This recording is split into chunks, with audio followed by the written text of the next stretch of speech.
Welcome to the Big Chill Podcast. Before we get to the interview, this is where we do that YouTuber thing and encourage you to like the video and subscribe to the channel. And if you want to catch all of our episodes, make sure to subscribe on Apple Podcasts, Spotify, or wherever you get your podcasts. You'll find the link in the description. Thanks. Well, hello, everybody. Happy to be able to welcome John Buckley on the podcast, Blackburn Rovers midfielder. He's joining us from Wickham ahead of their match tomorrow, and I'm also accompanied by Frank and Sam as usual. John, thanks for joining us tonight. Yeah, no worries, my pleasure. Hi everyone, hope you're all well.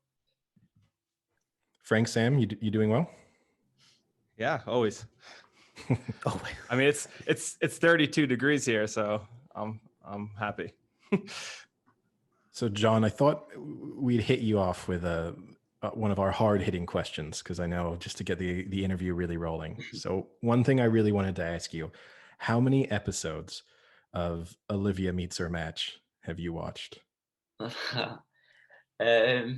be fair, I was a bit unsure whether to watch it, but then my girlfriend was watching it quite a bit, to be fair, so she hooked me onto it, and I watched a couple of episodes, to be fair.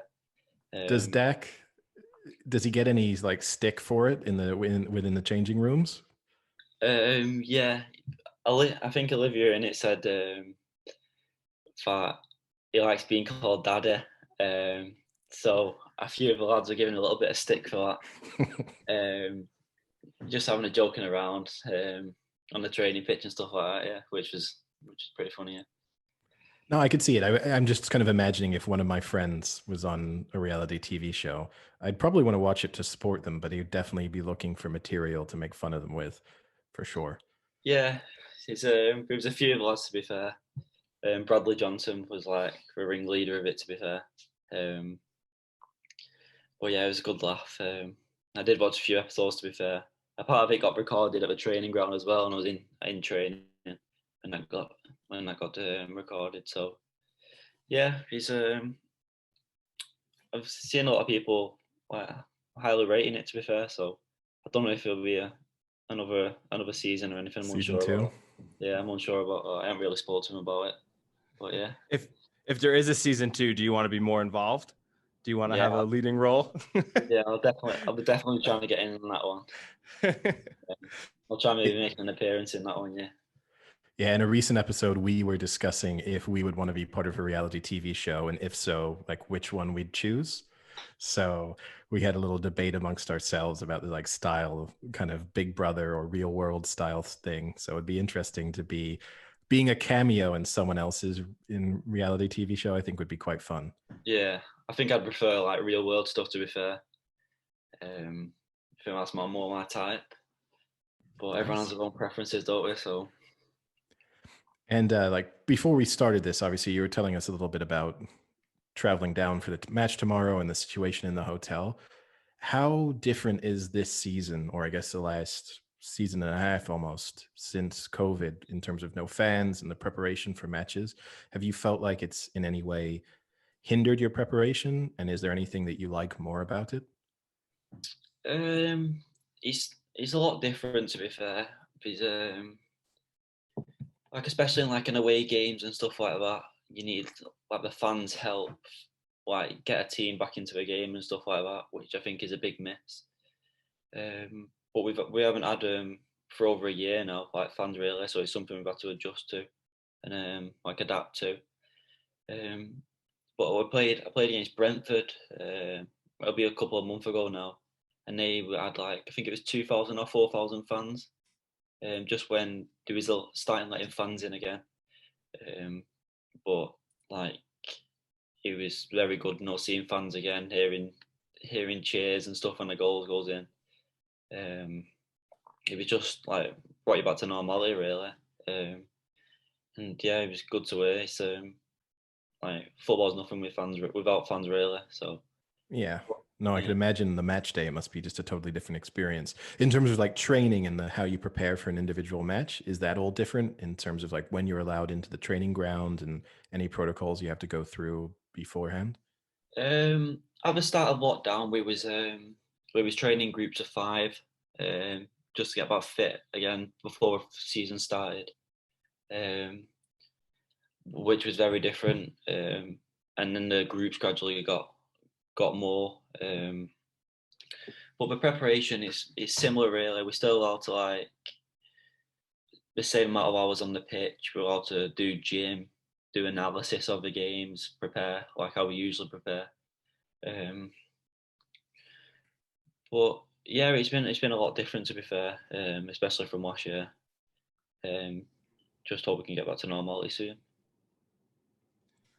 So in terms of, like preparation for game day, so it's the night before a match, because now you're by yourself. Are you a movies guy or a TV show guy? Are you playing video games and then kind of just waking up and getting ready for the match? What do you do now that you're kind of just stuck in a hotel room by yourself? I usually watch something on Netflix, or if there's a match on. It's a Thursday today, but it's usually a match on Friday night. So because we usually play on the Saturday, so it's usually Friday night football, which I'll watch. Or I usually bring my PlayStation. I've just got a new like PS5 case, like a portable one you can take in a little suitcase thing, which is convenient for travel. I got that last week, but yeah, I am brought my PlayStation this time, to be fair. So I was gonna do a podcast we use and just chill out, really, probably watch something on Netflix. Yeah.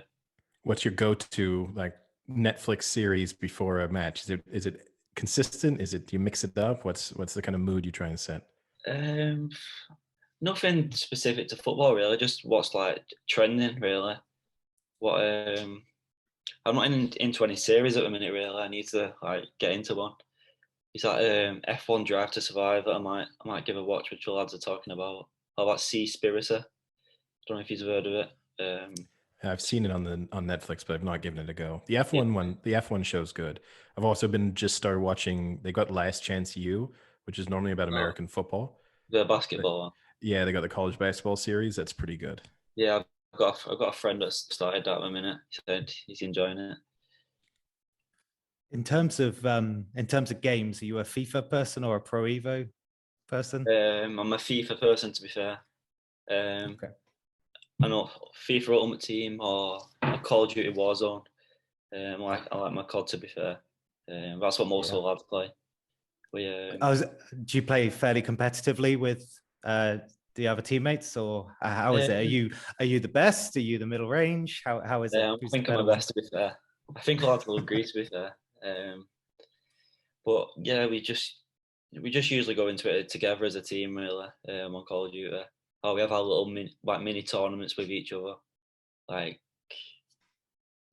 say Daki will have a team of two, I'll have a team of two. Adam Armstrong will have a team of two, just things like that, really. And do you have names?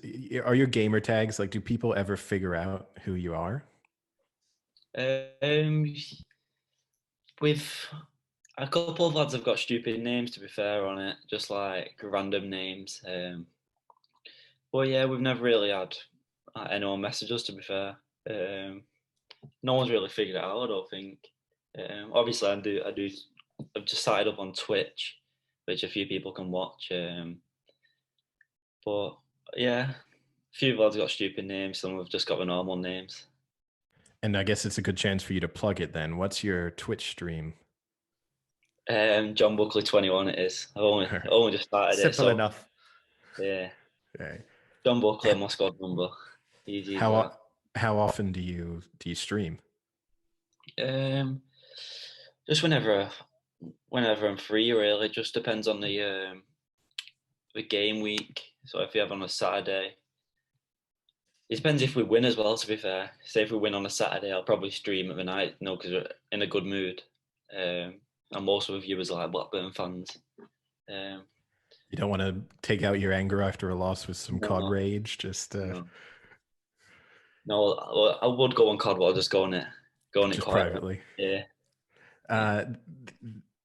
I think you posted a picture of your ultimate team on Instagram, and I think you were in your own side. Yeah, he's I know someone that works for EA Sports, and he kindly helps you out. If you're if you're in FIFA Ultimate Team, you're eligible for like a 99 rated card with max everything stats. So he started me about, 99 rated. Nice. I get a lot of people messaging me like after I play him on FIFA, they private message me like pretty abusive stuff, to be fair, because they're not happy about the 99 card score imposter.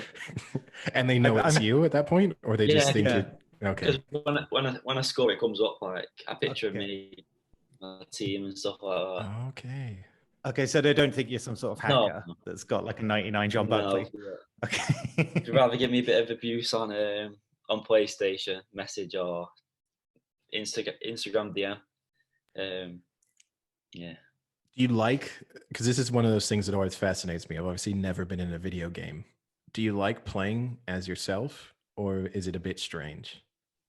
Yeah, it's like when I was younger, you think, well, imagine being in that game and stuff, and it's a bit surreal, really, if you in a kind of way. Do you know what I mean? That you can play with yourself on probably one of the biggest games I ever made, really.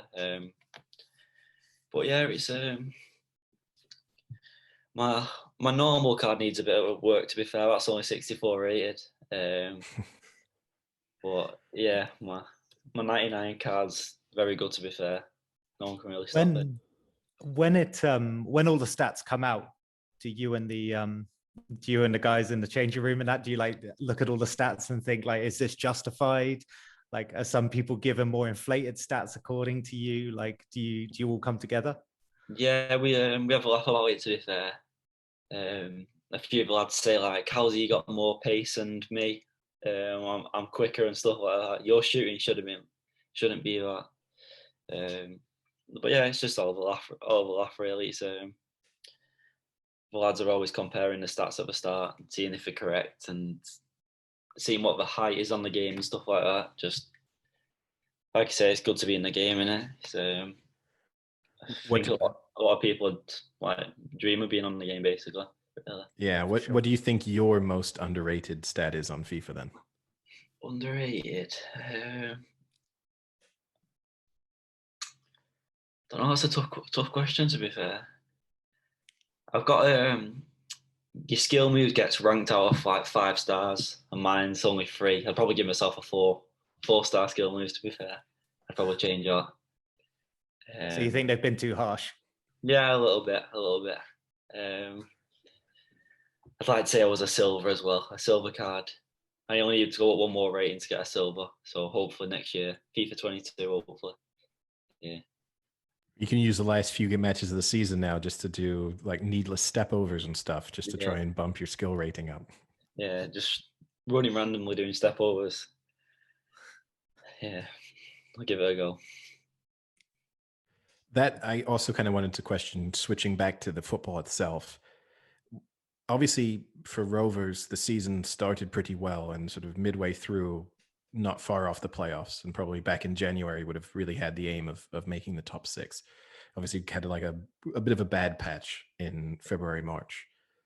What's that like from a player's perspective, where I guess now you might feel as if still lots to play for and to improve as a team and individually, but sort of safe, no risk of going down, and probably the chances of going up are gone. How do you kind of mentally treat that for the remainder of the season? I think it's just taking what out of it you can, really. Like, as me as an individual, I'm just trying to improve as much as I can now till the end of the season, which will put me in good stead for next season, hopefully.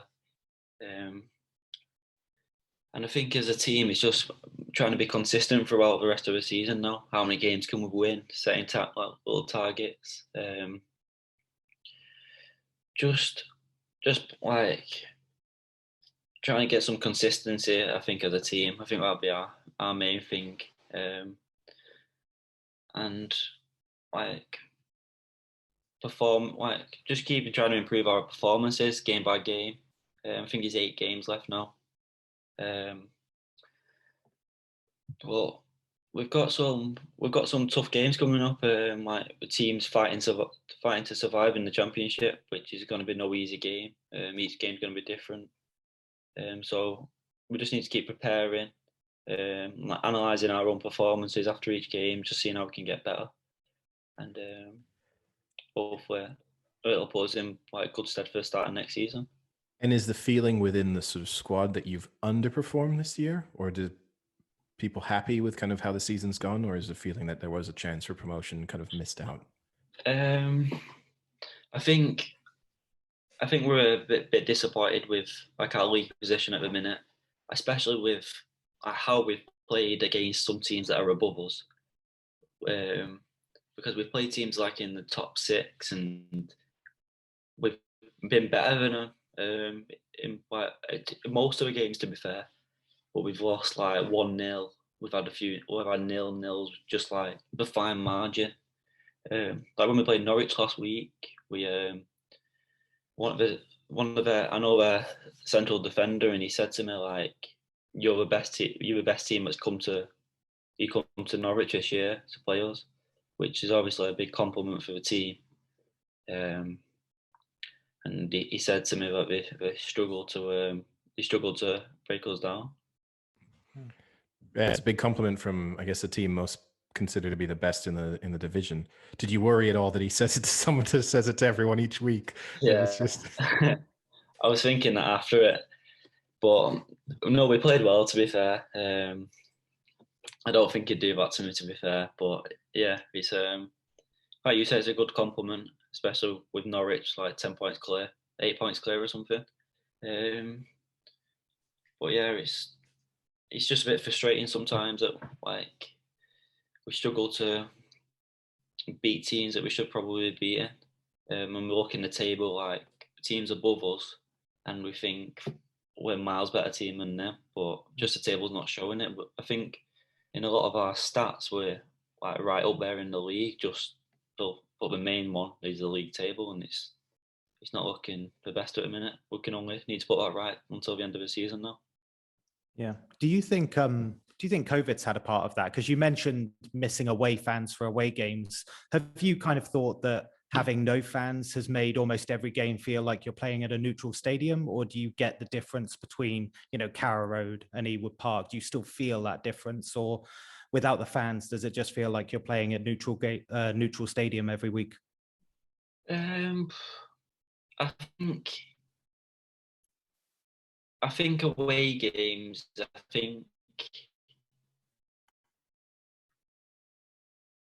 it helps. It helps the team that's away. Do you know what I mean? It's like when we went to Carrow, and vice versa. When we're at home, I think the Blackburn fans would help us quite a lot compared to, if you get what I'm saying. I think the fans at home games are big misses, especially just getting the team over the line. Like we've lost a couple of 1-0s, and it's just that fine margin which fans help a lot with. And like I said before, like without fans, it's like nothing in football. Football pointless, really. Fans are a big part of football and help the team get wins, pretty much. Yeah. And you obviously, you also mentioned, so the Norwich player saying that Rovers were one of the best teams to have visited Carrow Road this year. Who have you felt has been the toughest opposition or the best team that you've played against?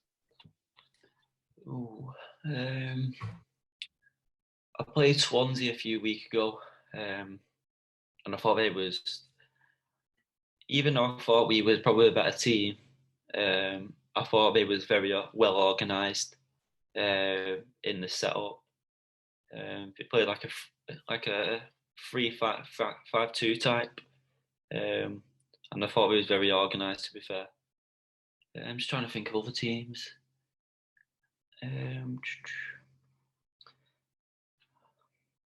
Barnsley was very well organised as well. To be fair, they've done very well this season. I didn't play in the game away, to be fair, because I was on the bench. Didn't end up getting on, but from watching it, I thought like they have a style of playing. The coach has got a good style. The same with Swansea, really. I think their style of play is very good. Try to play at all costs really, and trying to minimise the long ball. And do you prefer it when you play against a side that's trying sort of playing more adventurous football and trying to keep the ball on the ground and avoid the long ball, or would you Yeah, rather? Yeah, that's more yeah, enjoyable definitely. for you. Like with Norwich, or Bournemouth type. We've got Bournemouth on Monday. Feel like more tiki-taka type. Other ways of playing, other patterns of football. And yeah, personally, I prefer playing that. But obviously, you've got to adapt to each game. No game in the Championship's the same. We've got Wickham tomorrow, and all due respect, is they're not going to be trying to play out from the back. We're going to make it as difficult as they can because they're going to be fighting to stay in the Championship. And how much do you prepare on an individual match basis for the opposition, and how much of it is just kind of we do what we do? How much are you actually thinking of Wickham tomorrow, and does that influence the approach?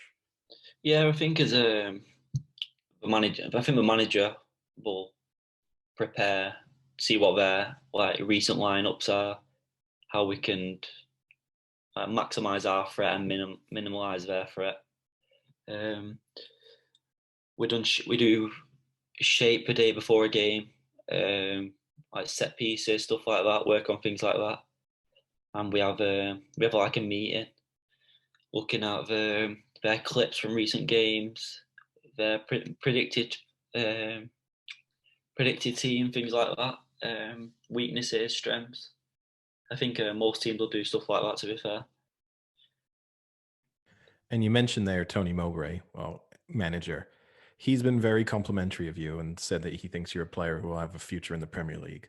And from that perspective, when you hear that as a player, obviously it must be nice. But when you're planning out your career, then do you have an age in mind in which you feel? And you'll probably give us just the footballer answer here of like everything will come when it comes, and you're just head down and focused and stuff.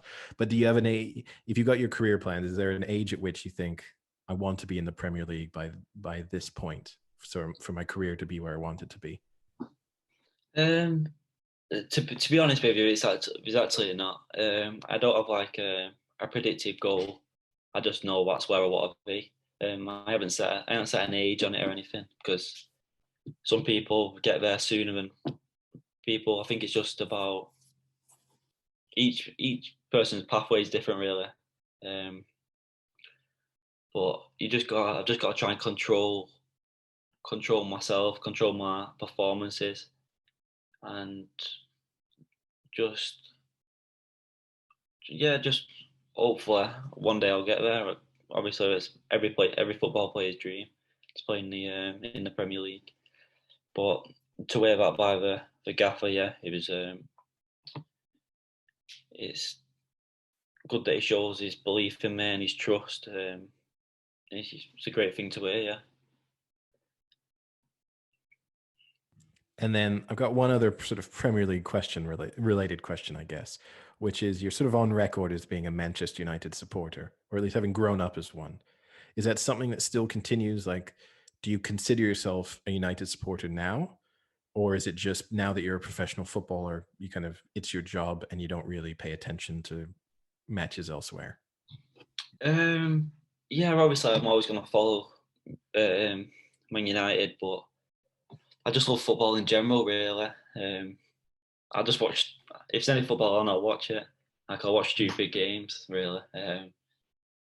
Like, if it's a Spanish league game on, I'll probably just watch that.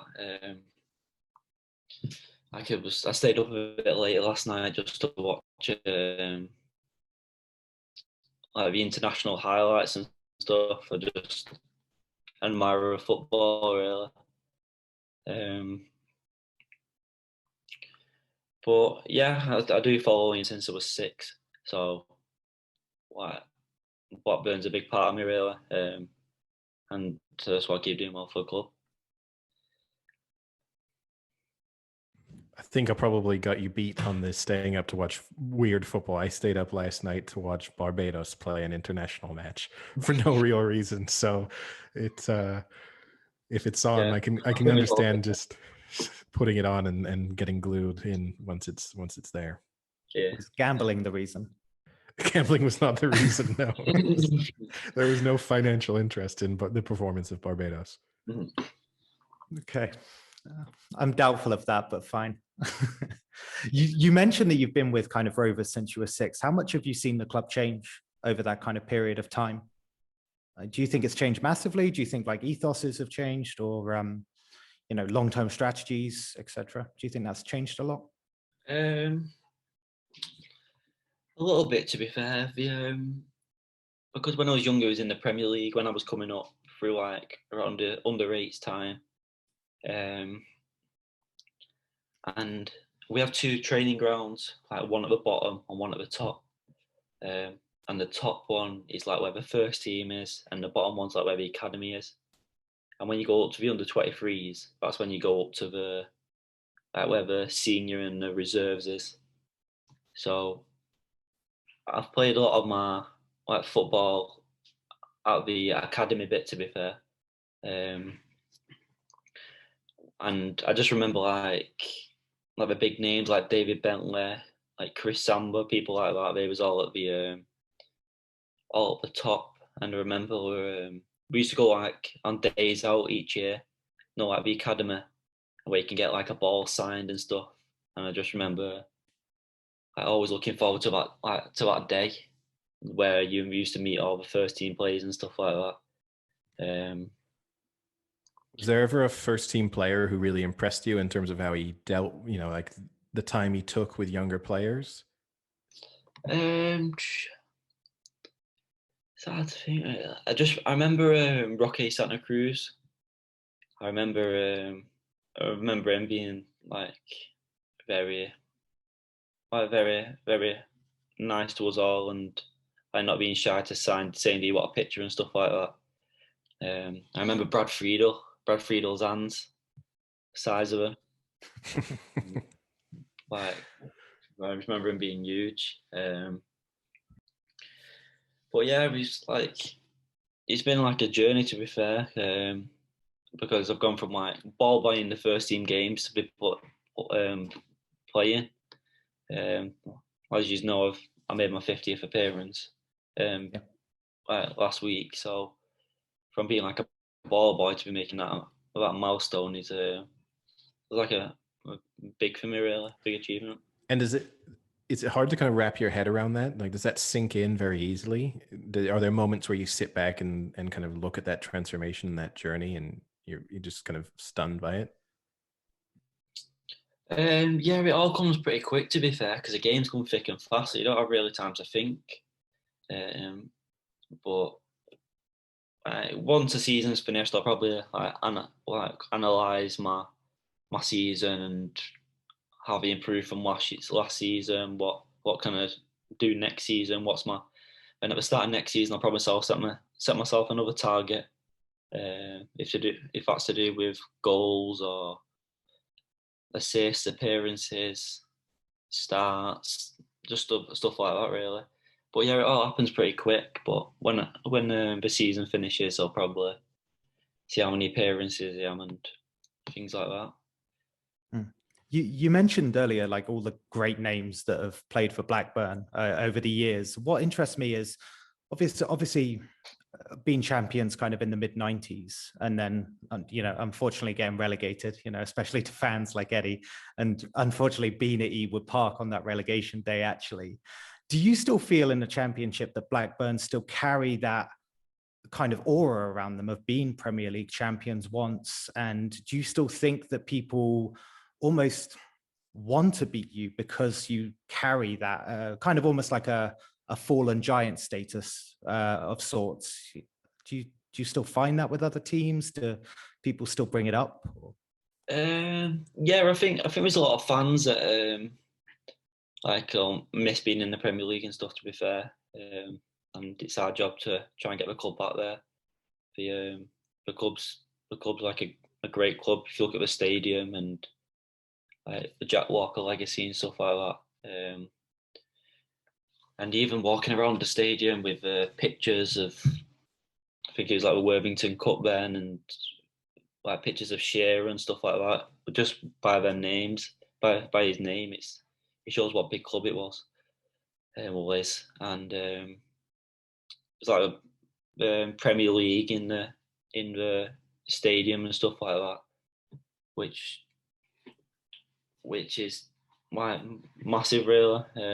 Just shows how big the club is. There's not many clubs that win the Premier League, to be fair. So yeah, it just shows what a big club it is. Yeah, we were just talking, I think actually last episode, about the sad state of the American football club, and we were discussing about the academies and the lifestyle and things like that. And you've been at the Blackburn Academy since you were 6. So I mean, most Americans don't really even understand that concept. So what are you doing? What's like your day to day? What's the lifestyle of being there when you're so young? Like how often are you training?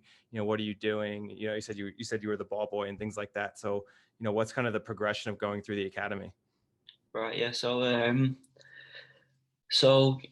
I got scouted playing for my local team on just like an AstroTurf, just local to me. And at the start, when you're young, you go in like one day a week, and as you get older, so like around under 12s and stuff like that, you start going in training a couple of times a week. So as the ages progress, you start training more, really. Then I'd say like around under 15s, under 16s, you're training 3-4 times a week and playing as well, and that tries to get you in the routine of a scholarship, which gets given to you at under 16 to under 18. So it's like a 2-year scholarship. So that's what you basically fight for at first, is your scholarship, your 2-year scholarship, and that's full time. So that's when you leave school. And I'd say I was ball boying and stuff around the ages of under 14, under 15. I used to train on Saturday mornings and go straight to a match. I remember a few managers saying, like if we're winning, slow it down and stuff like that. But yeah, then when you do your 2-year scholarship, that's when you find out if you get a professional contract and stuff.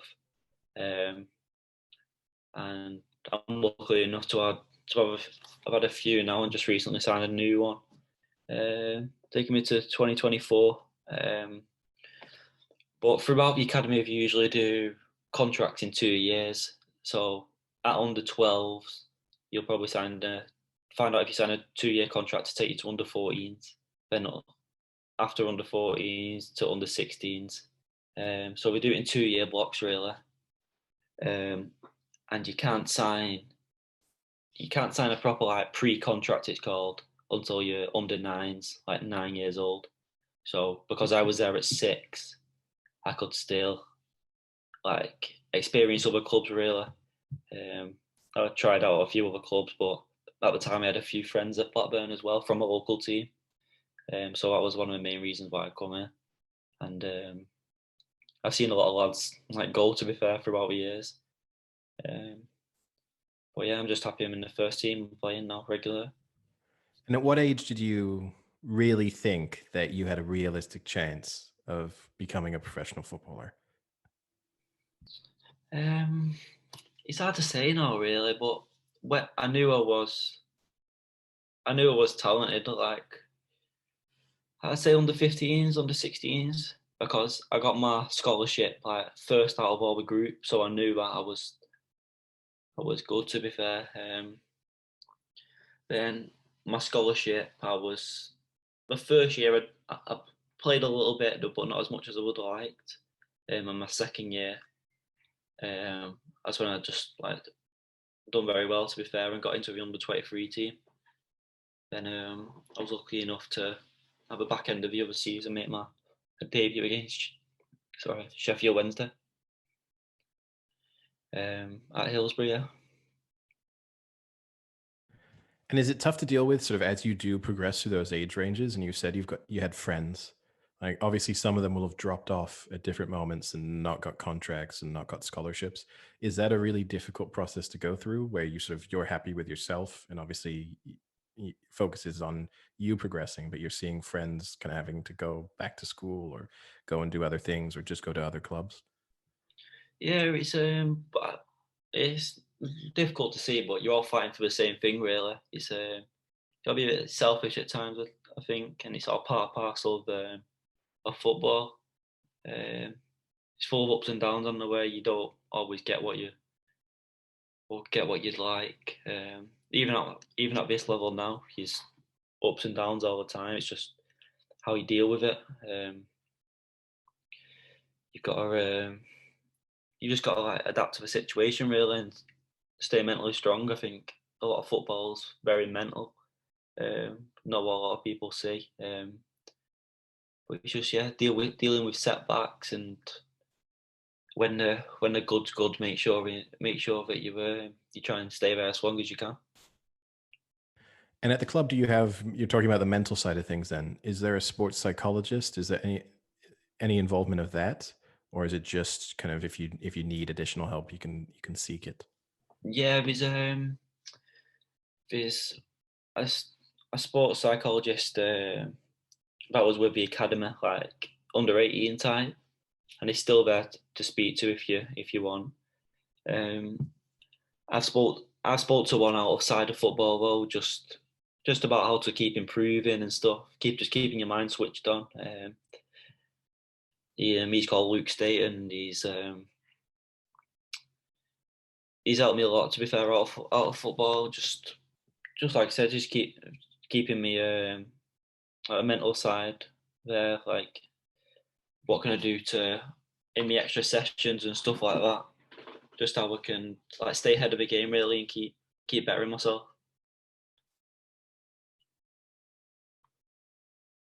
Yeah. So you mentioned you just signed a new long-term deal. How did that feel? I mean, was that like a big relief? Did it feel great? You know, what was the process kind of getting that signed and done? It was a long process, to be fair. I'd say it was going on for like around a year,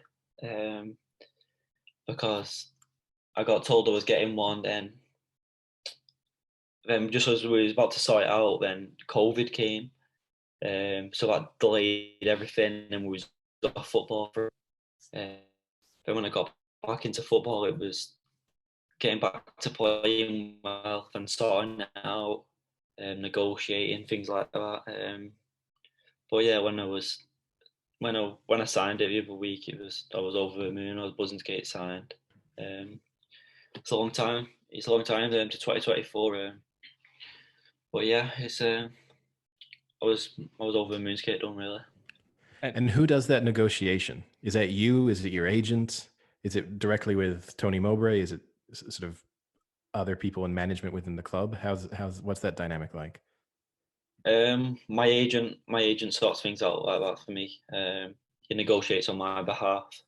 He speaks to just people at the club, and it just tries to get it done as quick as they can. Obviously, there's a lot of obstacles along the way.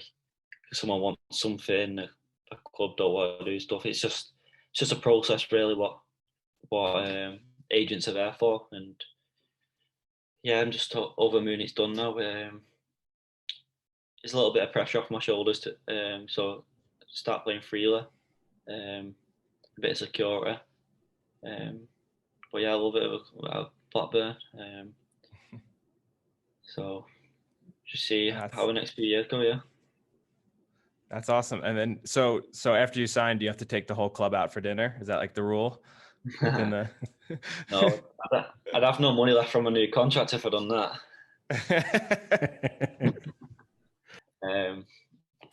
But no, yeah, they've helped me a lot, Blackburn. But yeah, no.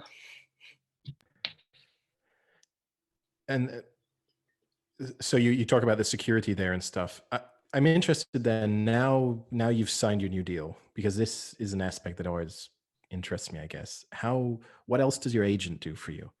Because on a day-to-day basis, is it someone you're regularly speaking to, or is it just when negotiations come around, they step in, but otherwise kind of not too involved in your life?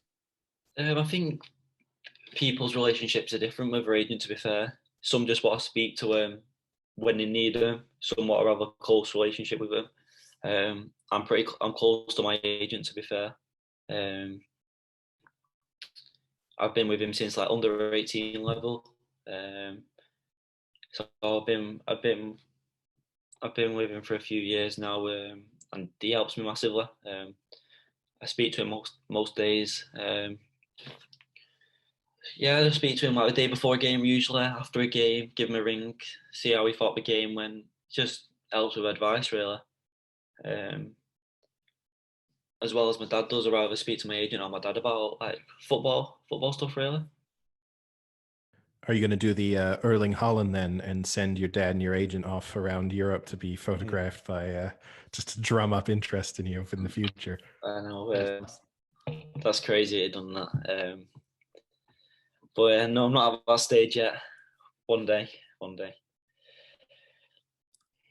It is interesting though, because obviously the images in Barcelona and things like that have obviously been of interest, but sometimes agents, a relationship with clubs or the press or their players sometimes can be negatively seen in kind of the global media. Do you really see a place for the agent then? Because I think most people hear about an agent for when it comes to like transfers, but clearly there's more around it, right? Like imaging, the everyday. So you really see a place for agents in kind of football. Yeah, I think and then imagine him sorting a deal out and trying to perform. I know he probably could do it, to be fair, but yeah, I think agents take a lot of like weight off players' shoulders because you can concentrate on your football then while your agent just like negotiating things. Yeah, I think there is a place for him. Yeah, I think they do a lot of stuff that probably the media and stuff don't see. Yeah, it's interesting. It's obviously in the US too. It's got a lot of attention at different moments. I don't know, Richard Sherman, who's a fairly famous NFL player, he negotiated his own deal when he went to the 49ers, and he got a lot of attention for kind of taking responsibility of that. And then obviously you had the Reggie Bush, which Frank will know more about than I do, but he hired a former rapper as his agent, and then negotiated a deal that I think he would have only made decent money if he'd broken kind of every record like known in the NFL. So you can definitely see in those moments when you need to negotiate something, it probably helps having someone who knows what they're doing. Yeah, he's like a friend as well at some times that you can speak to for advice. I don't agree with them like getting involved in teams business and stuff like that. Like like mouthing clubs and stuff like that. I don't agree with things like that. But to negotiate on behalf of myself and other players, I think it helps massively. So you can concentrate on your football. And within the dressing room, when one of you is negotiating a contract, which I guess must be going on almost all the time in kind of some advanced stage or not, do you talk about it with each other? Is it ever a distraction to the team if they really want someone to sign a new deal and they're wondering what the holdup is? Every now and again, we someone will say like, "Have you heard anything from your new deal or your contract situation and stuff like that?" But unless someone speaks to someone about it, it's usually just keep it to ourselves, really. Um, or like if a player asks for advice, like what do you think on such thing? I think that'll happen quite a bit. But I think a lot of people are like discreet about the contract negotiations and things like that, which I think is right, to be fair. And that kind of brings us we've talked a bit about agents, the other world of professional footballer that I think, in particular to our American listeners, sounds totally foreign, but is the concept of the fines. Is I think if you're not a footballer, it just, I don't go into work and get fined for different things, not unless I do something really bad, at least. So how does the fine system work? What do you get fines for? And then who kind of administers that within the team? To be fair, because it's been a different season, we haven't like been big on fines really this year. The sports scientist has a fine list, which is It's like if you're late for gym, which is a fine. If you miss gym, which is a fine. He has fines like that, which you have to pay at the end of a month. And if you don't pay it at that end of a month, it gets doubled for next month. But we used to have a system, the players, which like the captain and stuff used to do, it was like a big spin wheel. So if you done something wrong, you had a spin of a wheel. So you spin the wheel and whatever it lands on, you have to do. So there was like a few funny ones on there, like clean the manager's car, or like £20 fine, or times 3, which is whatever you got fined, tripled basically. It was just more fun than people just getting fined. But because it's been, like I've just said, because of a season, we haven't stuck to that. That's what we done last year. I guess next obvious question might be, what's your worst fine from spin the wheel, if you've ever had one? I can't really remember, to be fair. I think it was like £50 or something. Not too bad. I was on. To be fair, when he was doing that, I was only young, so I was a bit cautious what I was getting fined for. So I was just being careful, to be fair. Yeah. And who's the player who gets the most fines then?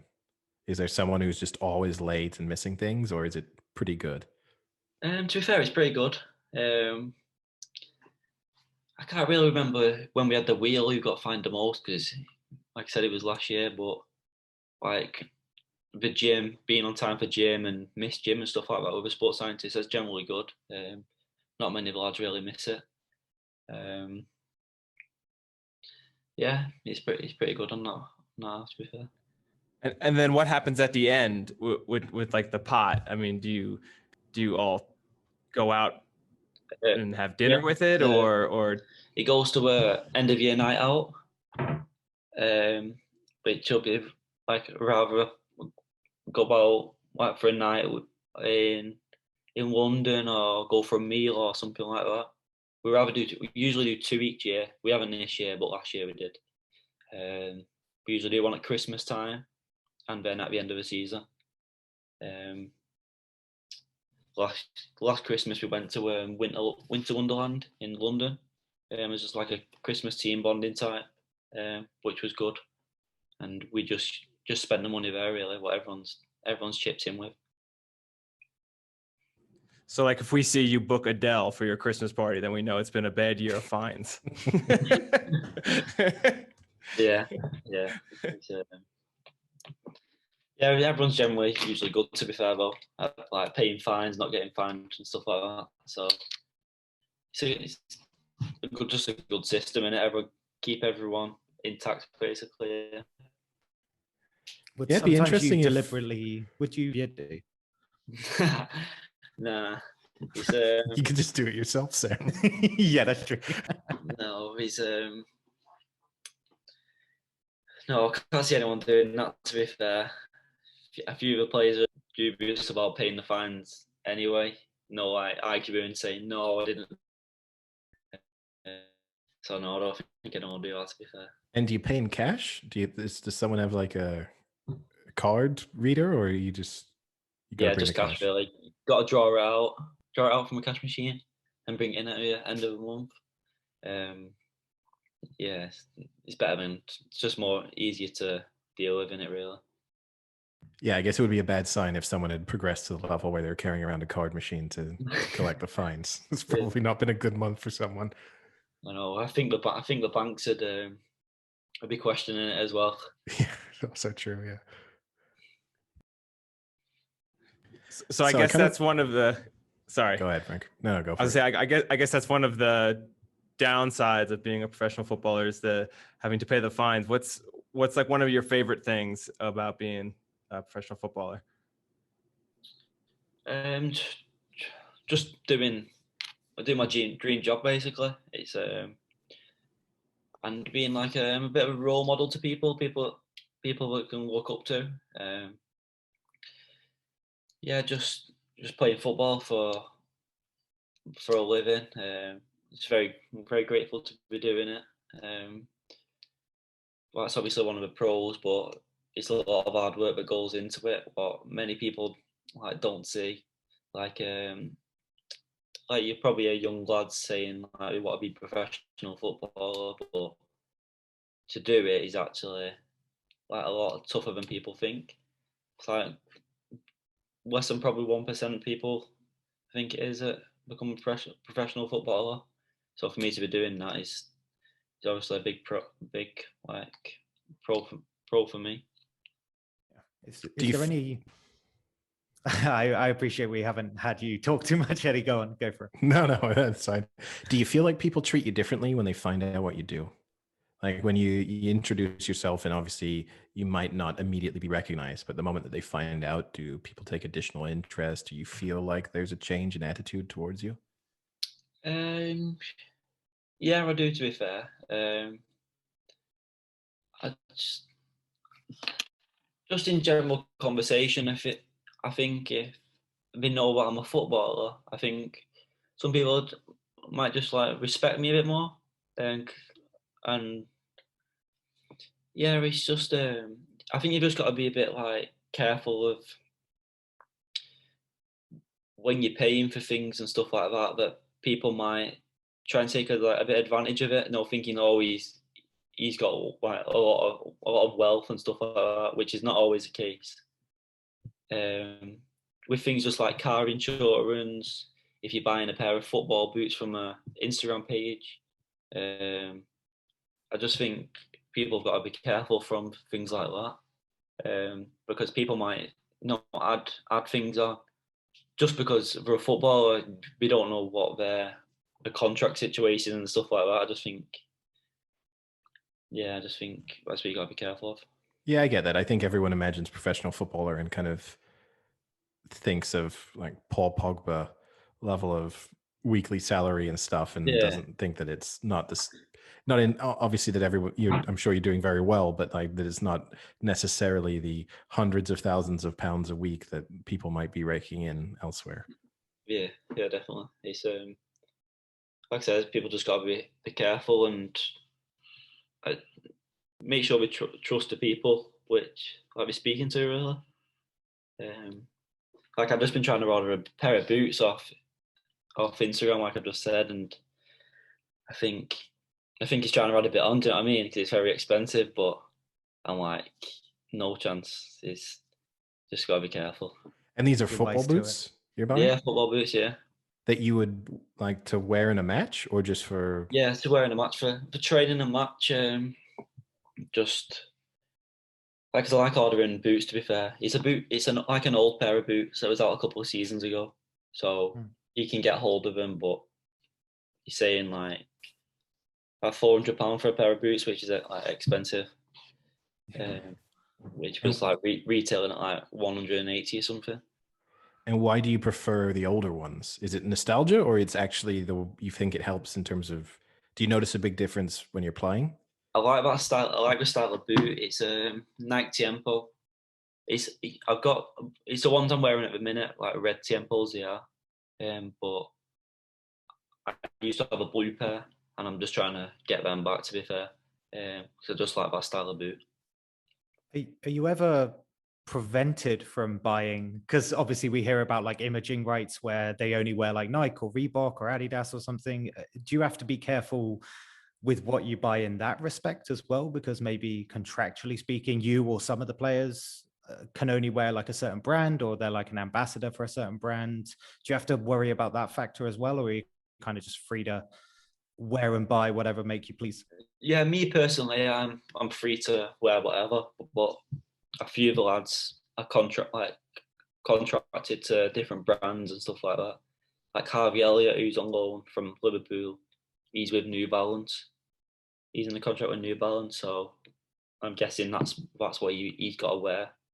You know, going into games, got to have New Balance trains on, New Balance boots. Yeah, but me personally, I can wear what I want. If you want, when I was leaving school, I had a friend of mine I went to school with who tried to become like a shoe designer. He was like customizing boots, like doing designs on them and stuff, which is taken off. He was a little bit ahead of the times because that's like a big deal, especially you see like NFL players and stuff really rolling out the custom shoes. And I paid him like $200 to do a custom pair of boots, and they turned out to be the worst things I'd ever seen. He put like frogs on them, and I never wore them. He kept asking me why I never put them on. So if you want a little hookup there, I can get you some custom Nike Tiempos there with, I don't know. I think I'll pass on the frog ones. Yeah, I was going to say you've hardly sold the industry there. Yeah, who knows? Maybe he's improved. It's been a decade. He might be better now. Yeah. Did you ask for the frogs? Send me some pictures of them. I didn't ask. He'd done, in fairness, like he'd done some good designs for himself, and then he'd done them for a couple of other people. And then he asked, I said I was interested, and he was kind of trying to start a business. So part of me was just supporting him. And then he asked if I wanted anything specific, and I wasn't feeling like particularly creative. So I just said, like, do whatever you think will look good.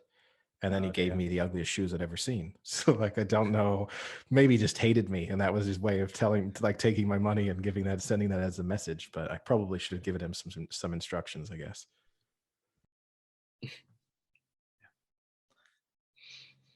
So growing up and, being at the academy so young and everything, who is someone that you've played against, since you were 6 or 7 that you've seen kind of progress, and you kind of always thought they were going to be a great player and they've turned out to be, like a star already? Phil Foden, probably. He's my age, and I've played against him, I was about to say, through like from under 10s, I'd say, under 11s and under 12s around that time. And obviously he's flying now with England and stuff like that. But yeah, he's probably one that's I thought of straight away when you asked the question. I played Hudson-Odoi, Callum Hudson-Odoi for Chelsea at under 18, under 23 level. Jadon Sancho when he was at City at under 18 level. Very three that stand out really. It's a pretty good list.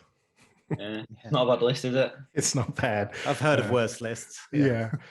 Did Phil Foden stick out immediately? Like even at 10, 11, did he look like he was different class, or is it kind of surprising how good he's become? Yeah, he stood out, to be fair. He's a bit similar to me, really, like a late developer in his body, if you know what I mean. So when he was like under 12s level and stuff, he was tiny like me. And obviously, like I just said, he's flying at a minute. I think he's like guaranteed to go Euros. And yeah, I played against a lot of players, decent players, to be fair, that I've turned out to be professional footballers that I've grew up with. There's one at Stoke as well called Tyrese Campbell, and he was in the same team as Phil Foden at City, and yeah, them two stand out really. Have any not made it that have really surprised you? That if you went back to when you're like 14, 15, you thought for sure this guy's going to be playing in the Premier League, and then just hasn't developed and hasn't made it?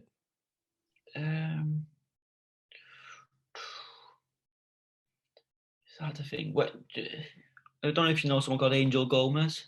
Well, probably when it was at United. Yeah. When we was younger, he was like unbelievable.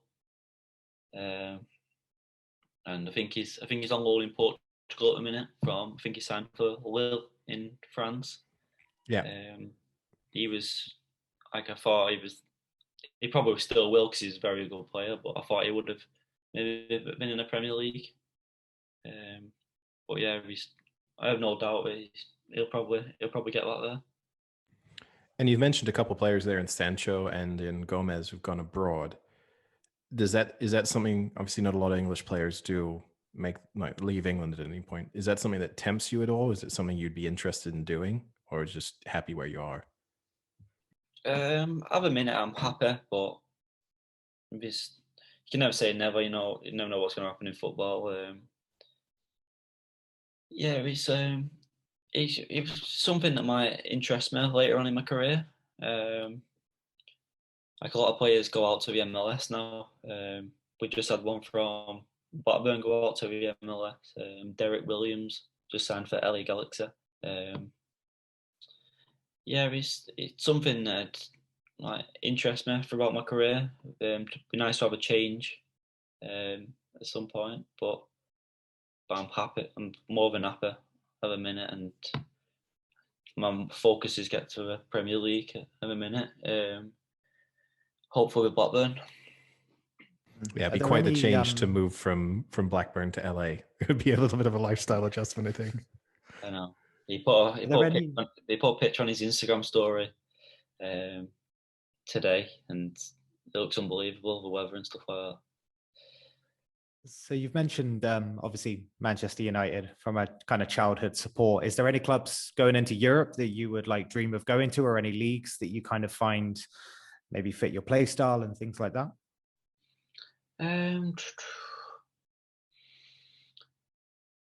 I really liked watching Ajax, when he was playing in the Champions League, when he got to the semi-final, when he had like Frankie de Jong and Ziyech and stuff like that.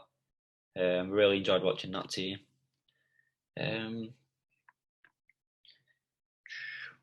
Yeah, there's obviously like the big clubs like Barca and stuff like that. I personally prefer that style of play. Like I mentioned before, like the tiki-taka, like the Pep Guardiola style of play, like if you want to call it. I think I'm a technical footballer, so I think teams like that would help me.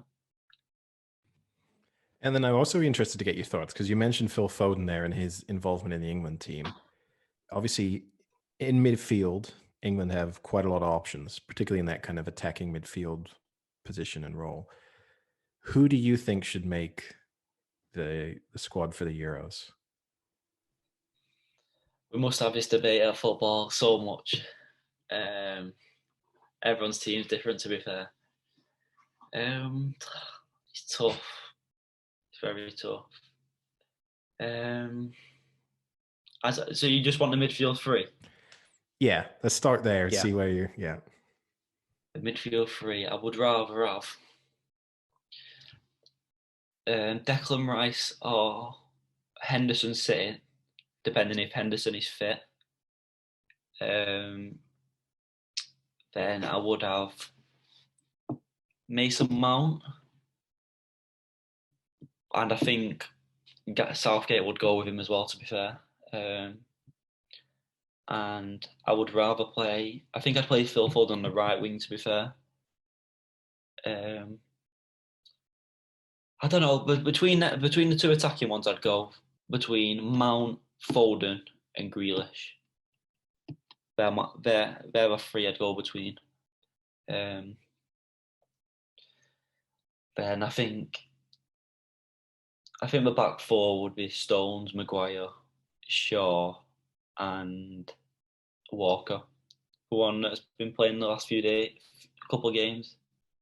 I think that's the back four I'd go for. And Pickford in that I'd go for. Oh, you'd go for Pickford? Yeah, Pickford. I think so. Because of like previous tournament experience, or what? Yeah, and I don't think he's like England down, to be fair. I don't think there's no need. I know Pope made 6 consecutive clean sheets, but I think our Southgate wants to play as well, like playing out from the back and stuff like that. I think Pickford suits that a bit more. And do you have any other like controversial inclusions that you think would take people by surprise if you had someone to sneak into your squad, apart from maybe yourself, I guess, in a dream world? But like apart from you, anyone else that would surprise people? No, not that I can think of. I'm a big fan of Trippier, to be fair. I think he should. I think a lot of people would probably disagree. Does that mean that Trent Alexander-Arnold's missing out in your squad? Yeah, I haven't really heard him. Where's his place? I don't know. I'm definitely Walker over Trent now, which is a big. People probably disagree with, to be fair, but that's just me. But yeah, I'm not sure, to be fair. He's got a lot of good players to pick from, hasn't he? It's Going to be some tough choices for him. Absolutely. Yeah, some tough choices, and I'm sure some really disappointed players if they miss out, particularly if England go on to do really well. It's going to be tough. I mean, like someone like Alexander-Arnold, for example, if he doesn't make it and then England do well, you'd feel a bit sick. Yeah, I agree. There's a lot of games left, to be fair. Still until the Euro, so he's hopefully Trent can get back to be playing how he was last year. And as a player, then obviously you've not been involved in the England squad, but say you were kind of in any selection process, and there the kind of debate, I guess, a little bit is current form versus historical performance and experience. Which one would you prefer a manager favors? I don't know. It's a tough question, really. I think if you're going off previous performances, well, we was talking about Pickford. I think like his tournament experience. I think that'd help the team quite a lot compared to his form now. Not if you get what I'm saying. But like Stones, he's been performing very well, but he's had mistakes in him. But he's going off current form, so I don't know. I think it just depends on the situation, and the player, really. Yeah. And within the Blackburn squad, because obviously a few nationalities in there, a few different European nationalities, got like Germans, Belgians, all sorts. Is there a lot of kind of like competitive rivalry when it comes to international football? Do people talk about like looking forward to the Euros and supporting their nation, or is it just some of them just kind of aren't even really into it? No, yeah, most of the lads, because everyone's a big fan of football. So yeah, he's Thomas Kaminski. We have a bit of a laugh with him sometimes, Belgium, because he's playing for number one ranked country in the world. And I know he's not first choice keeper, but he's still part of it. So we have a laugh with him sometimes, saying like, "Oh, you shouldn't be number one. You shouldn't be number one in the world," and stuff like that. But yeah, everyone loves the Euros, don't we? So when it comes around, everyone will be supporting each other and things like that. Yeah. So say it gets to final of the Euros. It's England against Belgium, penalty shootout, and for some reason Kaminski's in goal. Does any part of you want him to save a penalty, or just all England? There's some country pride coming here. No chance. It's England, and England's got to score it, haven't they? Speaking of which, England's chances this time round, Wembley being the final host, such a good pool of talent and depth. Yeah, that's what I mean. They've got a great chance, haven't they? I don't know. I think France are probably one of the strongest still. I think Portugal have a good chance as well, to be fair. I think we've got a good squad. But yeah, especially getting to the semis, England with a bit more experience behind them. Why not? We've got good enough players, but it's just look at the draw and stuff in it. You can get, but like I said, why not now? It's a good chance for him. Yeah, every chance for sure. And so what are your summer plans looking like then? Because obviously things might still not be open to, who knows. Are you trying to plan trips somewhere? Are you planning on just staying at home? What's that look like? I currently have a family wedding in Cyprus booked on around the end of May, like 28th May, I think. But it was meant to go ahead last June, but that got cancelled. But I just gotta say, I think there's an announcement on the 5th of April, I think. So just see what happens there. Well, if you do go to Cyprus, we got a good friend of the podcast who is the like Prince of Greece. So if you do need any recommendation or hookups while you're in Cyprus, we can definitely put you in touch. He's got some restaurants, bars, everything. He's got his finger in every pie. No worries, I'll let you know. Thanks.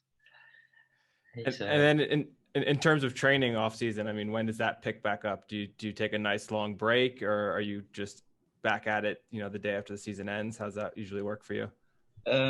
Personally, this one I'll probably have a week or two off, and then start with like to be fair, at the minute I've been seeing on my days off, I've been seeing some like sports science personal trainer type guy, which is helping me with my power and my strength and things like that. So when the season finishes, I'll probably jump in and see him, and just to keep improving while we're off. To be fair, because I won't be burning as much calories and stuff. So I think that's a good time for me to like benefit in that power type and strength.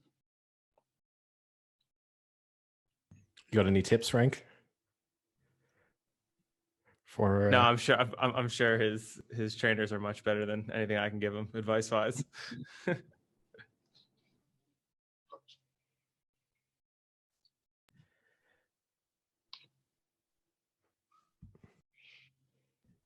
Well, I guess don't want to keep you too long, and we covered a lot of topics, so I guess that just about wraps it up then. But it was great having you on. Maybe we can have you back on again in the future, talk about a few more topics and stuff as they come up. But it was wonderful chatting with you. Yeah, definitely. It's, just if whenever in the future, if you need me on, I'll be happy to join you. So thanks for having me. Yeah, for sure. Much appreciated. Yeah, thanks for coming on. And if you ever need a challenge in COD in Warzone, you just let us know, and we can take you and whoever else you got down. I'm not sure you'll be able to beat us, to be fair. Wow. Just to let you know, Eddie and I playing as a 2 on the same team as France are pretty unstoppable. That's in FIFA, not in Warzone. No. That's in FIFA, not in Warzone. I just got really confused for a second. Yeah.